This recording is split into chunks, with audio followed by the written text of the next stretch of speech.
Hello दोस्तों, welcome to my channel. आज मैं आपको गणेश जी और तुलसी माता की कहानी सुनाने जा रही हूँ। ये कहानी आपने पहले भी कई बार सुनी होगी। तुलसी जो पूर्व जन्म में वृंदा नाम की एक कन्या थी। वे राक्षस कुल में पैदा हुई, लेकिन विष्णु जी के प्रति उनकी भक्ति पहले से ही थी। वे एक बार सैर पर निकली जहाँ गणेश जी तपस्या कर रहे थे। उनका शरीर चंदन से लपेटा हुआ था।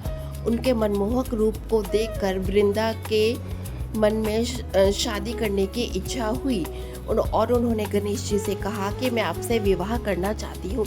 लेकिन गणेश जी ने कहा कि मैं ब्रह्मचारी हूँ और मैं तुमसे विवाह नहीं कर सकता। वृंदा ने बार बार अनुरोध किया, लेकिन गणेश जी ने इनकार कर दिया।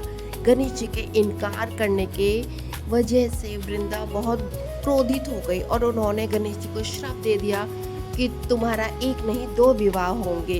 अकारण ही श्राप मिलने की वजह से गणेश जी को भी गुस्सा आ गया और उन्होंने भी क्रोधित होकर वृंदा को श्राप दे दिया कि तुम्हारा विवाह एक राक्षस के साथ होगा। ये बात सुनकर वृंदा घबरा गई, डर गई और उन्होंने हाथ जोड़ के निवेदन किया कि आप मेरे ऊपर कृपा करें और अपना श्राप वापस ले लें। लेकिन गणेश जी ने कहा कि मैं अपना श्राप वापस नहीं ले सकता, लेकिन तुम्हें एक वरदान देता हूँ कि तुम्हारा विवाह एक राक्षस कुल में तो होगा, लेकिन तुम विष्णु जी और श्री कृष्ण की प्यारी रहोगी और अगले जन्म में तुम तुलसी के रूप में प्रकट होंगी। और ऐसा ही हुआ।